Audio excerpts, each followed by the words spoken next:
Padre, tu palabra es mi delicia y mi solaz. Guíe Lo que no siempre llegaron a ser aquí mis pies, las iglesias del Nuevo Testamento. ya mi pecho Esta es una serie que vamos a tener. Y la lección de hoy, estas iglesias, las del Nuevo Testamento, no llegaron a ser una denominación religiosa y no tenían un nombre oficial. Así que la serie trata acerca de las iglesias que están mencionadas allí en el Nuevo Testamento. La iglesia de Jerusalén, por ejemplo, la de Corinto, Éfeso, Esmirna, Tesalónica, etc. ¿Ok? Y la cuestión es, con respecto a las iglesias, es aquello que no, fíjense el negativo, lo que no llegaron a ser. Vamos a estar haciendo contraste entre, examinando, ¿no? Examinando allí lo que las ideas de algunos que tienen sobre las iglesias locales, de diferentes grupos religiosos, algunos conceptos, algunas creencias, en contraste a lo que el Nuevo Testamento dice de las iglesias, ¿sí? De las iglesias del Señor, de las iglesias de Cristo, o apostólicas, o primitivas, según el Nuevo Testamento. Es lo primero que vamos a estar considerando, el primer punto.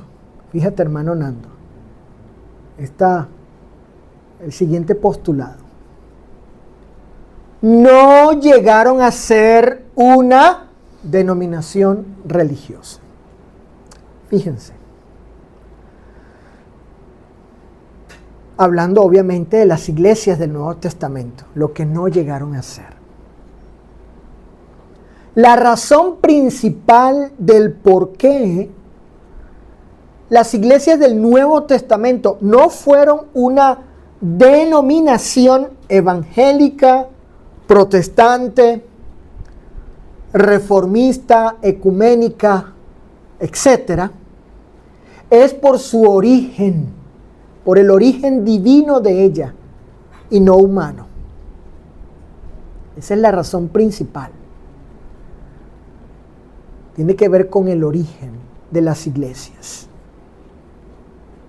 Miren, una denominación por definición, y atentos para que tengamos esto en claro. Una denominación por definición surge cuando un grupo se identifica bajo un nombre y un credo humano oficial y un sistema o autoridad humana distintiva. Sin embargo, a diferencia de las iglesias del Nuevo Testamento, ellas no nacieron de un movimiento humano, no, sino de lo divino, nacieron del Evangelio. Las iglesias del Nuevo Testamento no siguieron este concepto moderno, actual, que se tiene de una denominación religiosa. Un grupo de iglesias, o puede ser un grupo que se identifica bajo un nombre y un credo humano oficial y están bajo un sistema de autoridad humana, según la denominación, ¿sí? Depende. Pero estas son, hija Ana Sofía, características de las denominaciones religiosas actuales, modernas. En cambio, las iglesias del Nuevo Testamento no se caracterizan de esa forma. Y ellas han nacido del Evangelio de Cristo. Si una iglesia local, hablando de una iglesia bíblica, de una iglesia del Nuevo Testamento, o que sigue, se identifica con las iglesias del Nuevo Testamento. Si resulta que una congregación local, una iglesia local, como nosotros aquí en San Nicolás, y como en muchísimos lugares sobre la faz de la tierra en estos tiempos, es establecida por personas que han creído en el Evangelio. Hablando del grupo local, de la iglesia local. Aquí como cuando iniciamos nosotros en el año 2020.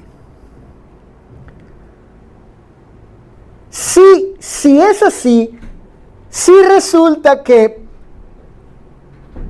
una iglesia local es establecida por personas que han creído en el Evangelio, se han arrepentido de sus pecados, han confesado la deidad de Jesús, Hijo, y se han bautizado para el perdón de sus pecados, entonces, esa iglesia, esa congregación, esa asamblea, ese grupo de discípulos organizados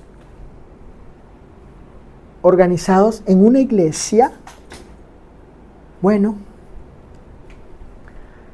podemos decir que esa iglesia tiene un origen legítimo y suficiente en sí mismo. ¿Por qué?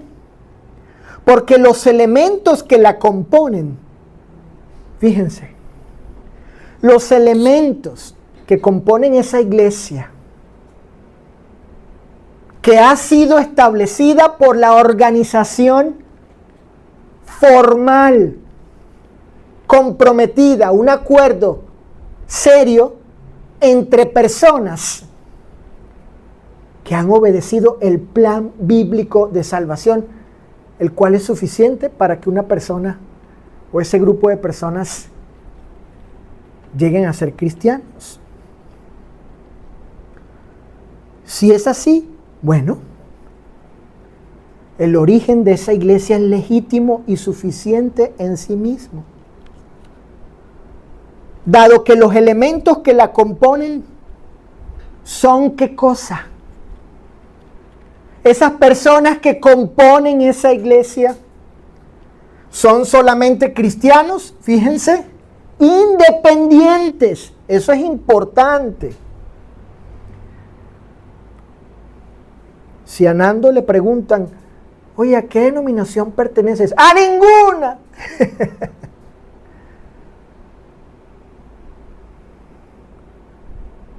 ¿Ustedes qué son? Somos solamente cristianos, nada más, discípulos de Cristo, no más.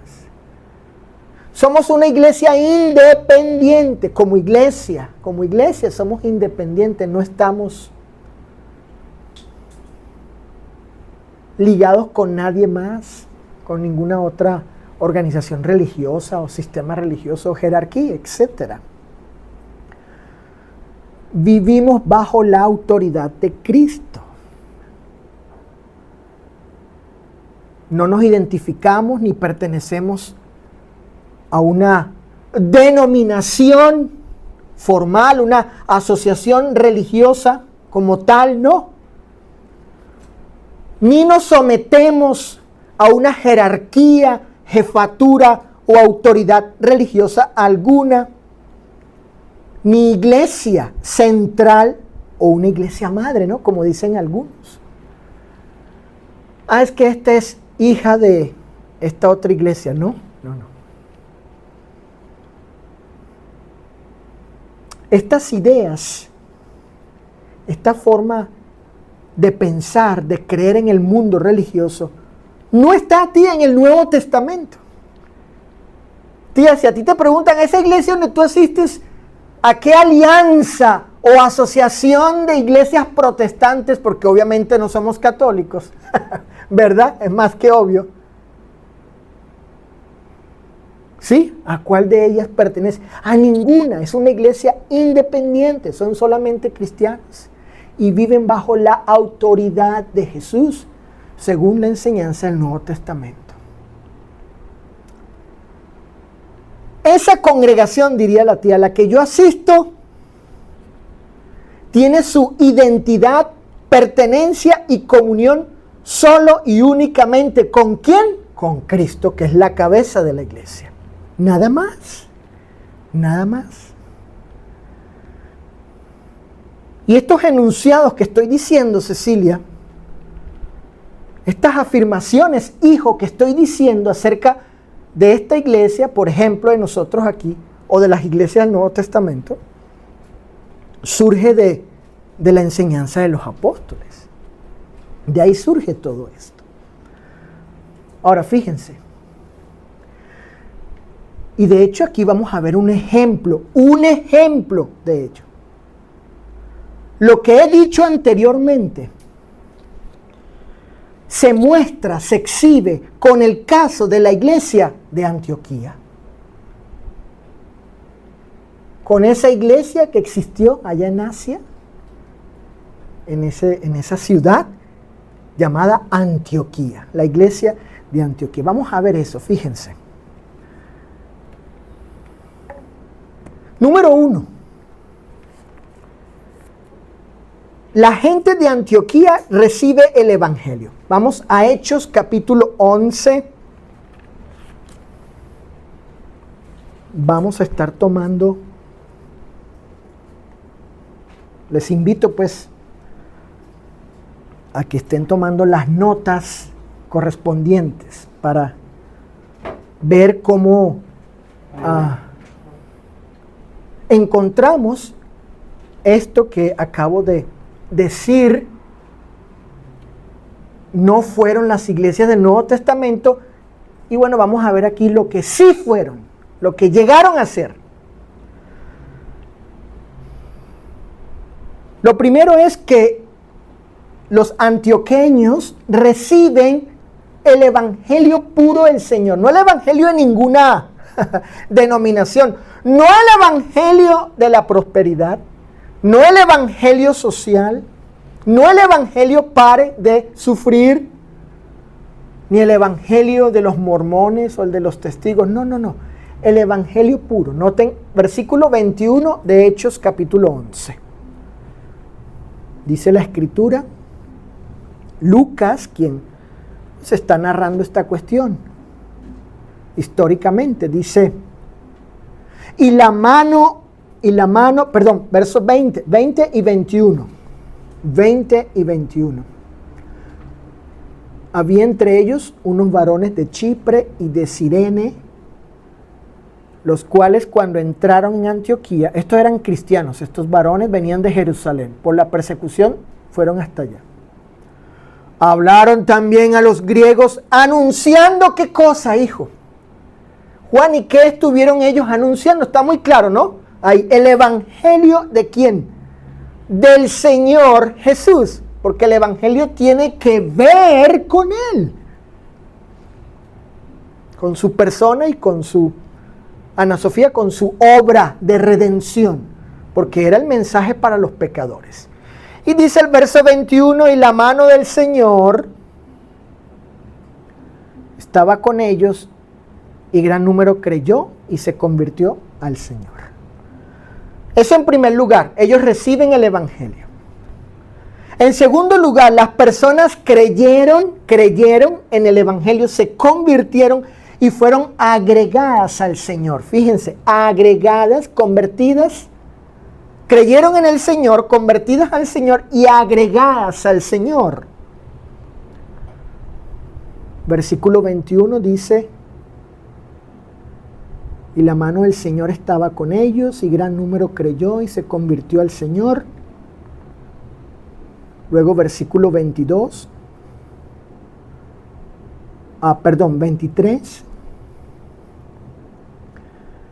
Cuando llegó y vio la gracia de Dios, se regocijó y exhortó a todos a que con propósito de corazón permaneciesen fieles al Señor.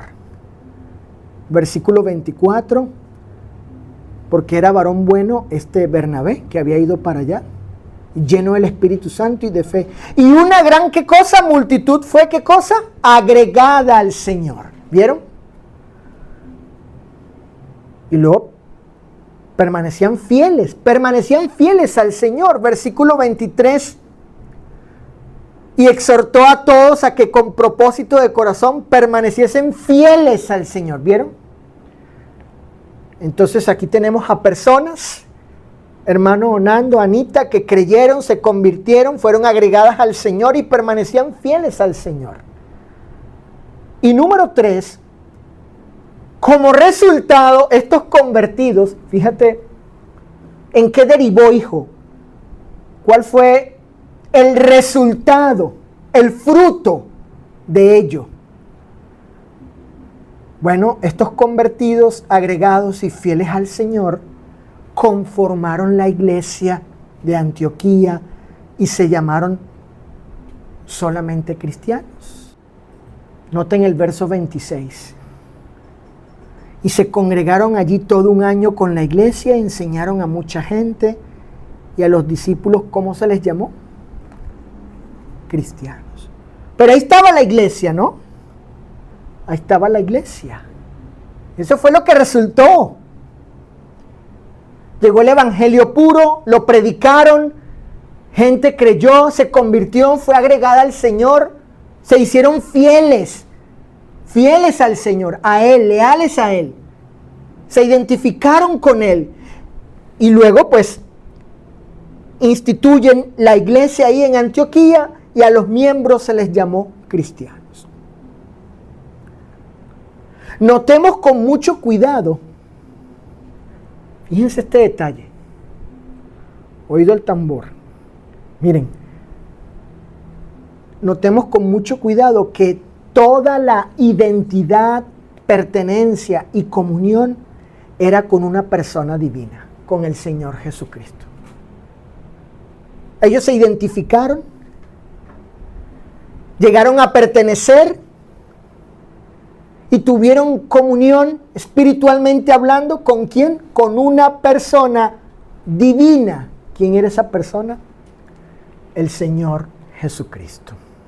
Por tanto, el origen de las iglesias del Nuevo Testamento es la característica principal que las distingue de las denominaciones religiosas existentes hoy en día. El origen. Aquí vimos cómo surgió una iglesia local, una iglesia del Nuevo Testamento.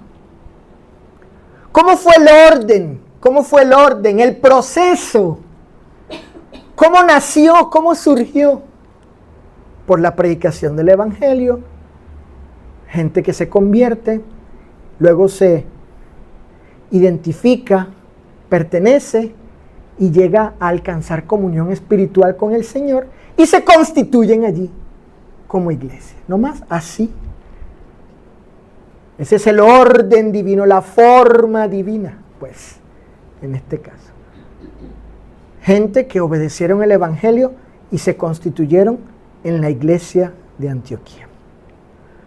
Así que el origen es la característica principal, la característica principal que distingue a las iglesias del Nuevo Testamento con las sectas y denominaciones religiosas que existen hoy en día. Ahora fíjense, otra razón, la anterior, el origen no es la única. Hay otra razón fundamental del por qué las iglesias del Nuevo Testamento no fueron una denominación religiosa. Y esa razón es porque las iglesias apostólicas, las iglesias primitivas, estas iglesias del Nuevo Testamento, Ana Patricia, ellas no se regían por credos o dogmas humanos, sino únicamente por el Nuevo Testamento como su única forma, norma de fe y doctrina. Así apúntalo, hijo. El Nuevo Testamento era la única norma, regla de fe y doctrina para las iglesias.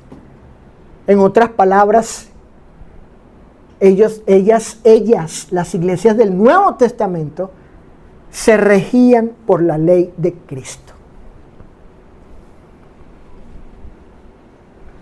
Y saben, este ejemplo o patrón de conducta eclesiástica. ¿Cuál es esa conducta? ¿Cuál es esa conducta a nivel congregacional? En la forma congregacional, como iglesia, como asamblea. ¿Cuál es esa conducta eclesiástica que debemos imitar hoy en día? ¿Cuál es, Cecilia? De que como iglesia seamos regidos, regulados, normatizados por la ley de Cristo. No más. Nada de credos humanos, dogmas humanos, doctrinas humanas.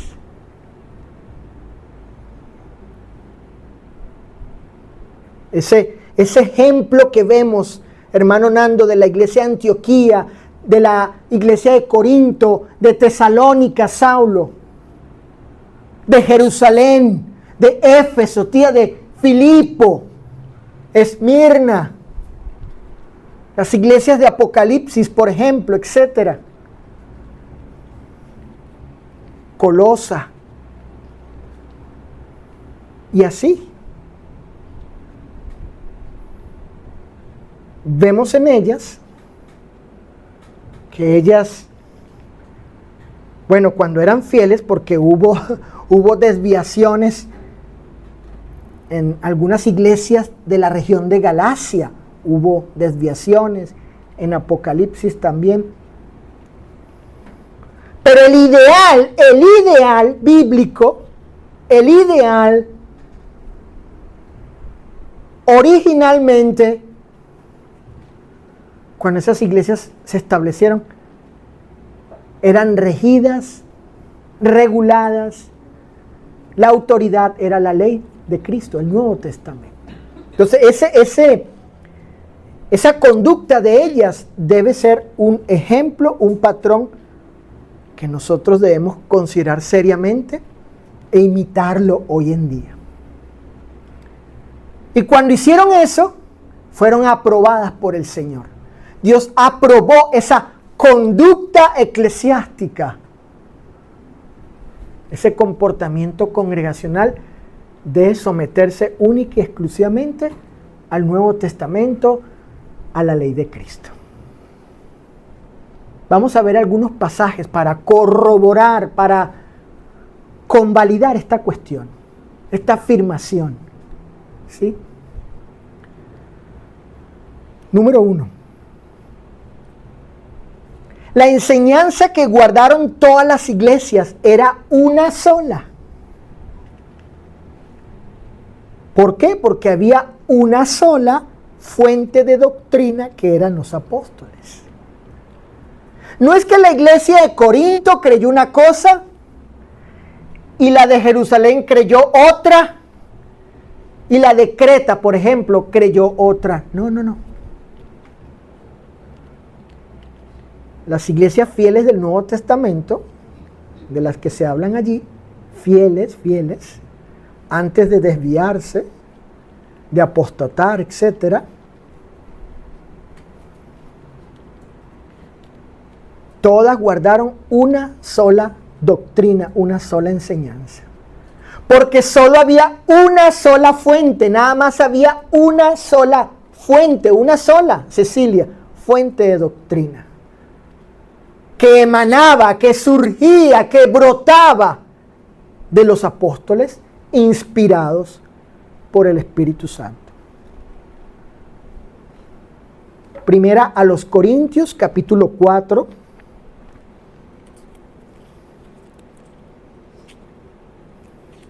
Noten lo que dice el apóstol Pablo.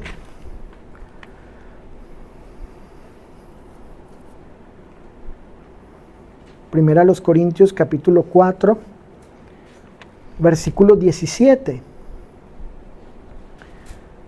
Dice, por esto mismo os he enviado a Timoteo, que es mi hijo amado y fiel en el Señor, el cual os recordará mi proceder en Cristo de la manera que enseño en todas partes y en todas las iglesias. Una sola forma de enseñanza, una enseñanza uniforme de los apóstoles para todas las iglesias. Por consiguiente, una sola enseñanza para todos. Un modelo de enseñanza, un patrón de enseñanza para todos. Siendo los apóstoles la fuente de ello. En el capítulo 11 vemos un ejemplo de ello. Muy atentos, hijo, muy atento con este pasaje y este detalle. Fíjate, Juani, dice aquí el versículo 23, yo Pablo, 23 de la primera carta a los Corintios, dice, yo Pablo recibí del Señor lo que también les he enseñado. ¿Vieron? Pablo recibe la doctrina de la cena del Señor, la recibe del mismo Señor, pero el medio, el canal, la fuente, hijo, de esa enseñanza fue Pablo. La fuente era el apóstol, porque él dice, lo que también yo Pablo les he enseñado. ¿Vieron? En el capítulo 14, versículo 33. 14, 33. Dice la Escritura.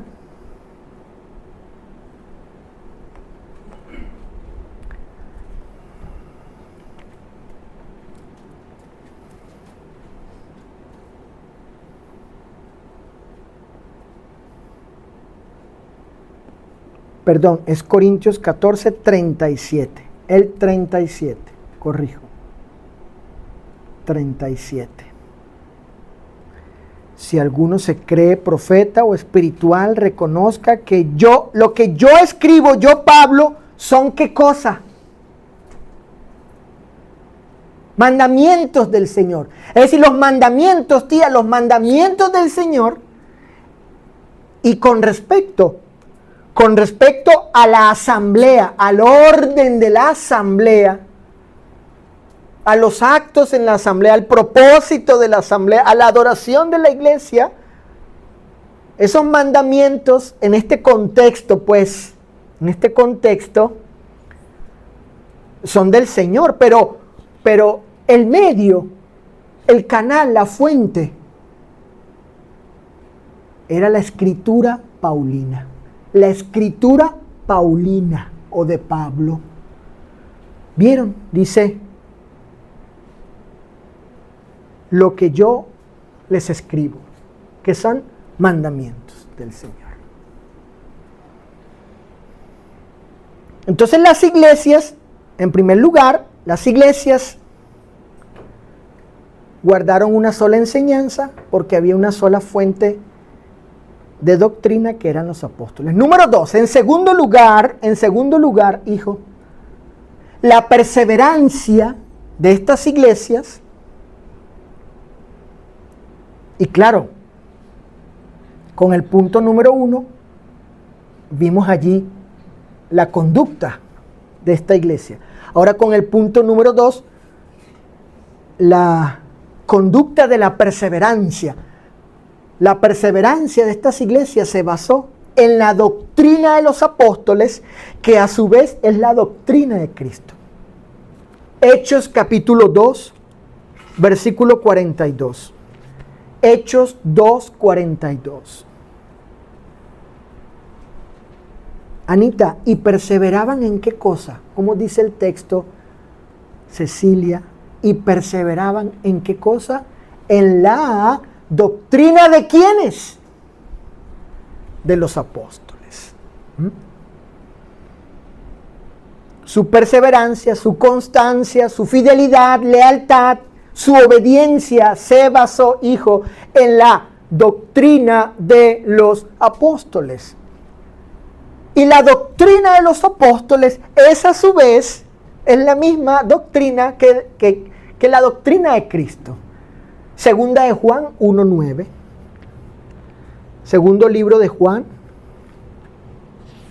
o segunda carta, mejor dicho, segunda epístola de Juan, capítulo 1, verso 9, dice: cualquiera que se extravía y no persevera en la doctrina de ¿cuál? ¿De quién, perdón?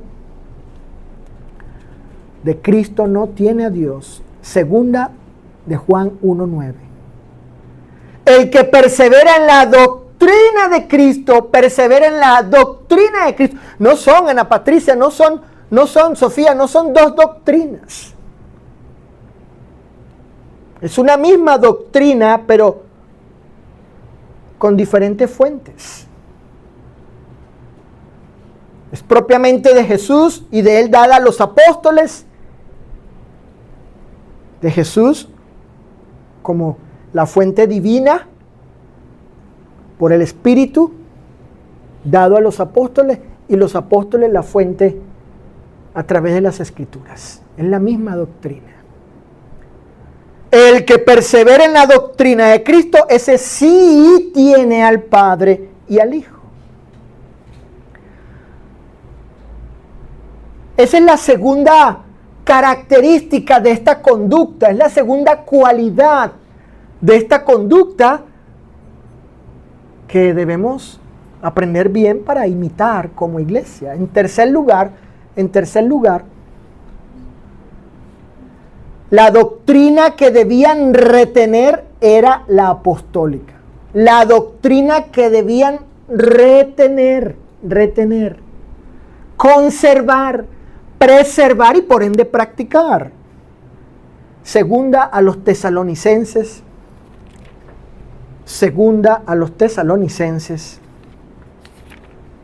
capítulo 2, versículo 15. Saulo, segunda a los Tesalonicenses 2:15. Fíjate, hijo, cómo dice ese pasaje, ¿eh? Fíjate, qué interesante. Dice: así que, hermanos, estad firmes y retened, noten, vean estos detalles, estas particularidades del texto. Retened la doctrina que habéis aprendido, sea por palabra, de manera oral, o por ¿qué? Por carta nuestra. Eso en tercer lugar. La doctrina que debía ser retenida era la apostólica. En su momento, en esos días, Pablo dio muchas enseñanzas orales, los apóstoles, pero no las tenemos. Pero sí tenemos las escritas. Hoy en día tenemos las escritas. Y Pablo está diciendo, retengan. Bueno, no tenemos las orales, pero tenemos las escritas. Presérvenlas. Esas. Reténganlas. Esas. Y en cuarto lugar, la ley a la cual las iglesias del Nuevo Testamento se regían era la ley, los mandamientos de Cristo. La ley, los mandamientos de Cristo. En Gálatas capítulo 6, noten lo que dice el apóstol Pablo. Gálatas capítulo 6, versículo 2, dice: sobrellevad los unos cristianos las cargas de otros cristianos, y de esta forma Si los miembros de una iglesia hacen esto, dice, y así cumplid la ley de ¿quién? La ley de Cristo. La ley de Cristo, dice. Pablo no está citando otra norma, otra regla de fe y de doctrina, ningún otro credo o dogma humano, por ejemplo, o de origen humano, otra cosa distinta, no. Ni siquiera la ley de Moisés, nada, está diciendo, si hacen esto, si actúan, si practican estas cosas, cumplen la ley de Cristo, porque era la norma, la regla divina en la cual vivían las iglesias del Nuevo Testamento. Y Mateo capítulo 28, verso 20, Mateo 28, 20 dice, Jesús el Maestro antes de partir al cielo, les dijo a los apóstoles, a los nuevos discípulos que hicieran, a los cristianos, que instruyanles, enséñenles a que retengan, guarden, preserven, practiquen, obedezcan lo que Él mandó, lo que Él mandó. Qué interesante pasaje, Nando, que el Maestro manda a ser discípulos. Toda autoridad me ha sido dada en el cielo y en la tierra, por tanto vayan y hagan discípulos en todas las naciones, bautizándolos en el nombre del Padre, del Hijo y del Espíritu Santo, y enséñenle a los nuevos discípulos a guardar ¿cuáles mandamientos? Lo que yo les mandé. Su ley, la ley de Cristo. Y esos discípulos que iban a constituir iglesias locales, como lo fue la iglesia de Jerusalén, la de Antioquía, la de donde llegó Felipe a...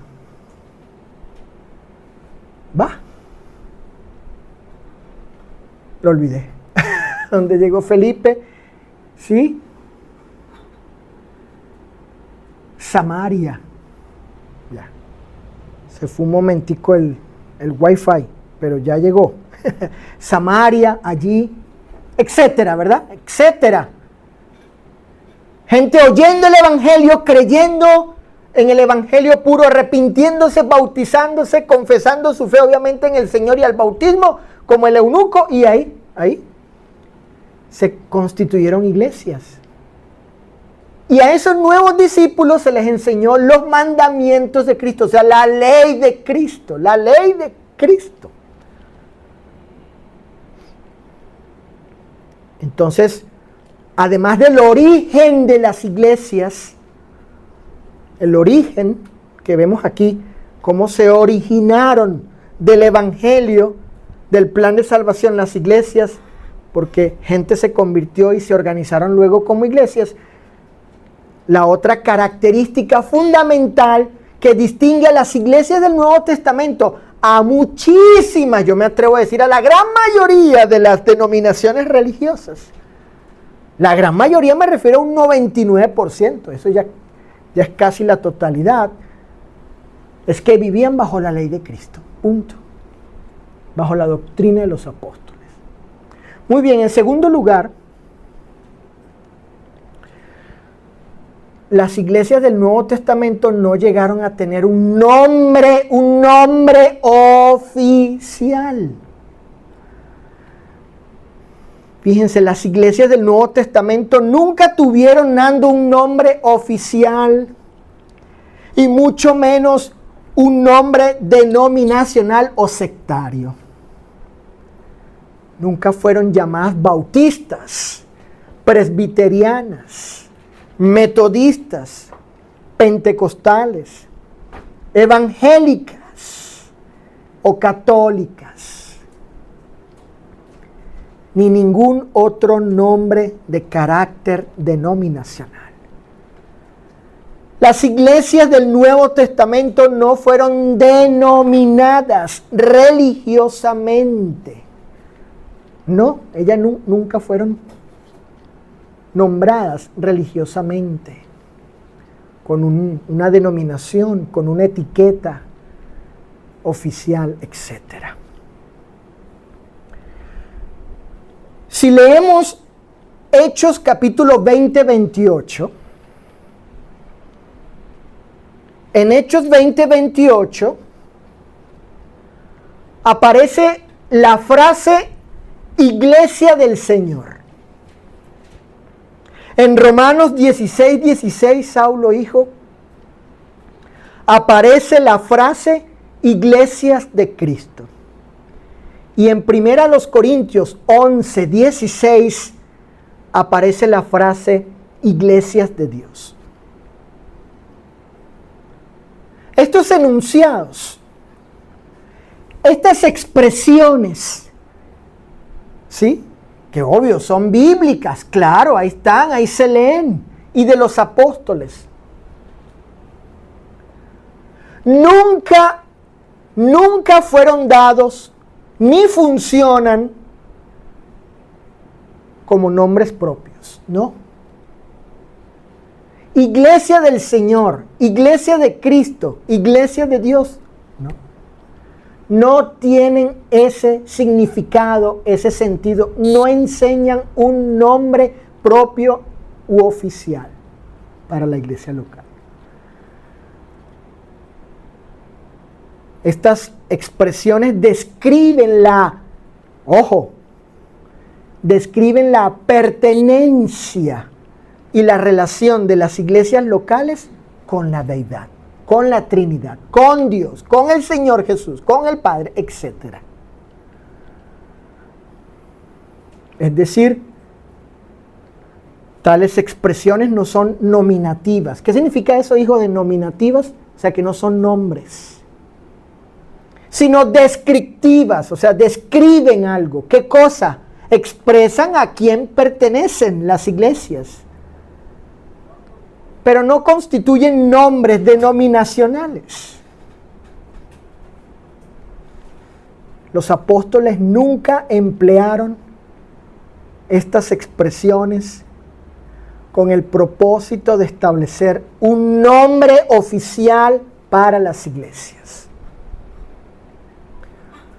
Ahora escuchen lo siguiente, aclarado lo anterior, y que claro, eso es distinto a lo que uno ve en el mundo denominacional, sectario, de estos grupos religiosos, en el mundo protestante, movimiento de la Reforma, etcétera, etcétera, ¿verdad? En el mundo religioso, que ellos sí tienen nombres oficiales, etiquetas oficiales, etcétera. Ahora, permítanme decirles esto, fíjense.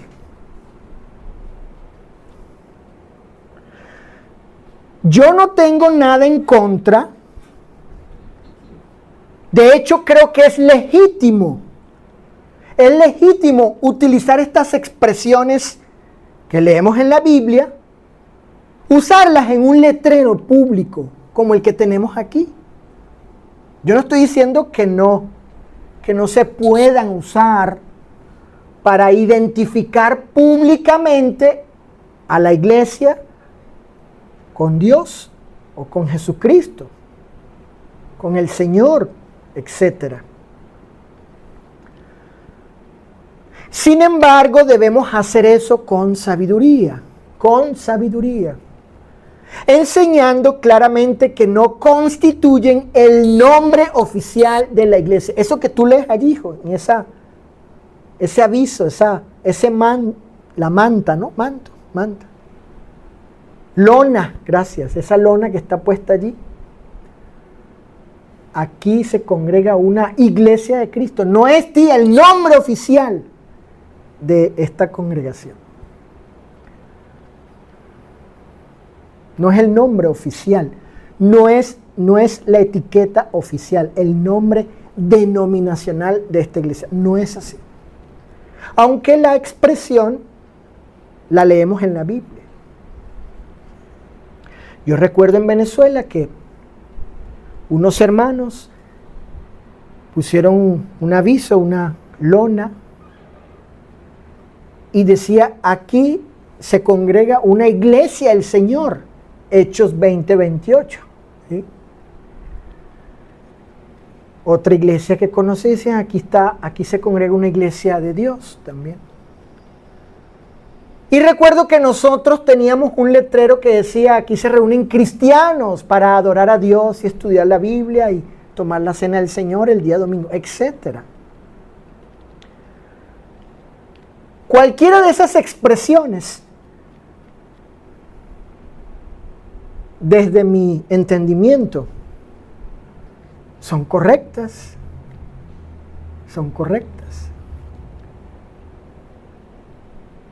Las pueden usar, no solo porque la Biblia los dice, sino porque no hay un nombre, ¿sí? Un nombre único, una etiqueta única y oficial que poner allí en un letrero para la iglesia local, porque nunca se dieron esas frases, esas expresiones, no tienen ese sentido, ni esa enseñanza, ni ese propósito, ni esa función, no tienen esa función. Así que hay libertad, ya depende de cada iglesia.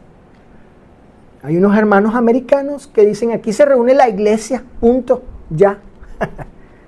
Aquí se reúne la iglesia. Y distribuyen invitaciones y dicen, en las invitaciones dicen, te invitamos a la iglesia que se reúne en tal parte, punto, no más. Y la palabra iglesia, pues es una palabra bíblica, ¿verdad? Pero como no hay ningún nombre, etiqueta oficial, es legítimo el uso diverso de esas cuestiones, inclusive si no se pone nada allí.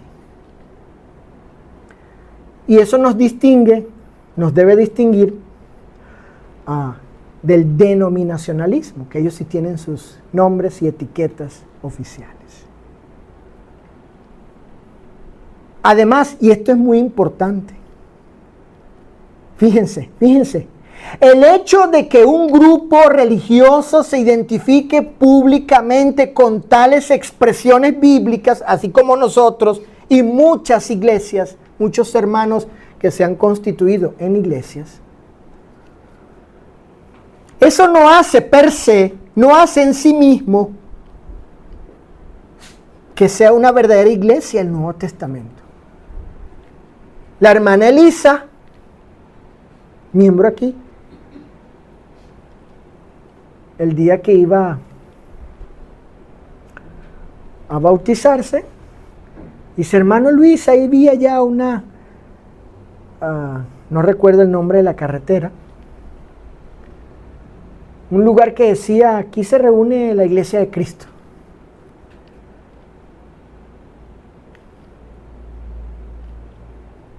Y me preguntó, bueno, ¿son los mismos? Le dije, depende, ¿verdad? Depende.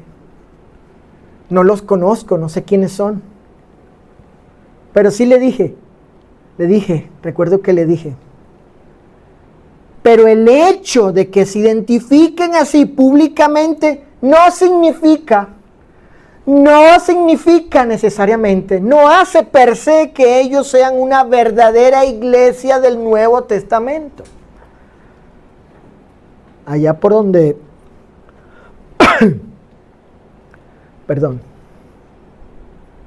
allá por donde vive mi suegra, recuerdo que hay un salón de fiesta, hay un salón de eventos sociales y había una lona grandísima que decía Iglesia de Cristo. Y yo fui a preguntarte y era una iglesia pentecostés. Y en Guatemala hay muchísimos grupos que se identifican como Iglesia de Cristo, pero pertenecen a un movimiento pentecostés, un ministerio Elim, así se llama. Todas están adheridas, afiliadas a una entidad central y ese es el nombre oficial de ellos. Un letrero no es garantía de ello, de que esa gente que está ahí, esas personas, realmente sea una iglesia del Nuevo Testamento. Una iglesia que sigue el patrón bíblico y guarda la sana doctrina se reconoce no por lo que dice su letrero, sino por lo que cree y practica doctrinalmente. La iglesia local no se define por un nombre en un letrero, sino ¿por qué? ¿Por cuál razón? ¿Por su qué? Fidelidad ¿a qué cosa? Al patrón bíblico. Entonces yo le dije a nuestra hermana, le dije, eso no es garantía, eso no da seguridad. Puede ser como no puede ser. En base a mi experiencia, eso no garantiza que ellos sean una iglesia del Nuevo Testamento. Pueden mis hermanos ir a Estados Unidos y ¿cuántos grupos no dicen en inglés Iglesia de Cristo? Y puede uno pensar, ¡ay, hay unos hermanos allí! Y no necesariamente. No necesariamente.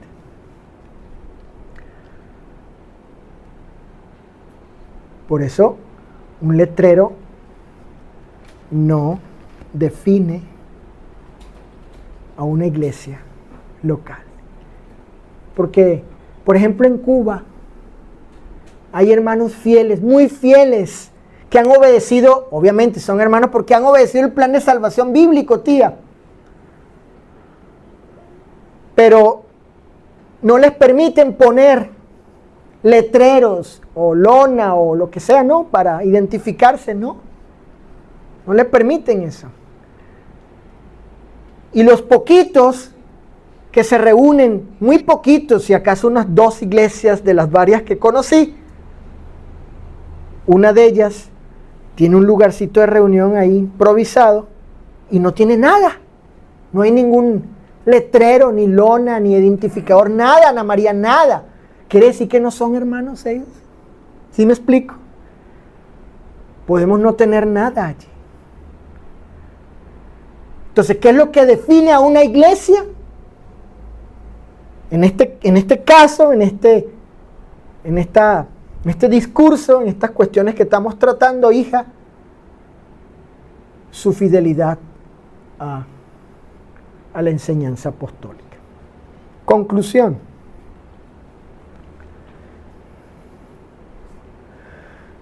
La evidencia bíblica es clara, contundente e irrefutable. Las iglesias del Nuevo Testamento no fueron una denominación religiosa ni llevaron un nombre oficial distintivo como los sistemas humanos religiosos de hoy en día. No nacieron de reformas, concilios ni tradiciones religiosas. Las iglesias del Nuevo Testamento nacieron del Evangelio predicado, creído y obedecido en el bautismo. No se organizaron bajo estructuras humanas. Fueron edificadas bajo el señorío exclusivo de Cristo. No se identificaron por etiquetas religiosas.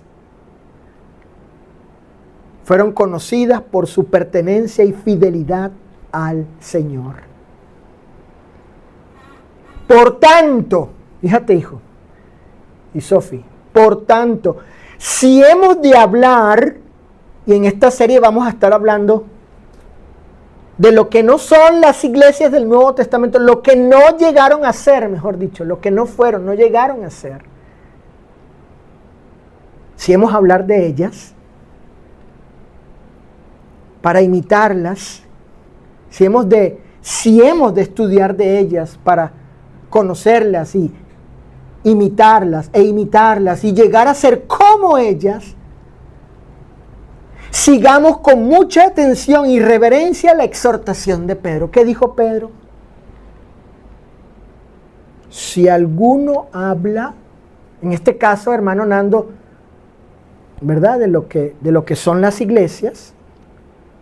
Vamos a estar hablando de ellas en esta serie, haciendo contraste, comparación con lo que no llegaron a ser, el aspecto negativo y el aspecto positivo, lo que sí llegaron a ser. Si alguno habla, hable conforme a qué, Cecilia. Si hemos de hablar de las iglesias, hablemos de ellas conforme a las palabras de Dios. Hablemos, mis hermanos, hablemos, siempre hablemos como el Nuevo Testamento habla de las iglesias del Señor. Ni más ni menos. Porque ninguna palabra sobra y falta en el Nuevo Testamento cuando habla de las iglesias. Hablemos, sí. Vamos a comunicar, sí. Vamos a expresarnos, sí. Vamos a decir las cosas así como el Nuevo Testamento, tal cual como el Nuevo Testamento habla de las iglesias del Señor. Padre, tu palabra es mi delicia y mi solaz. Guíe siempre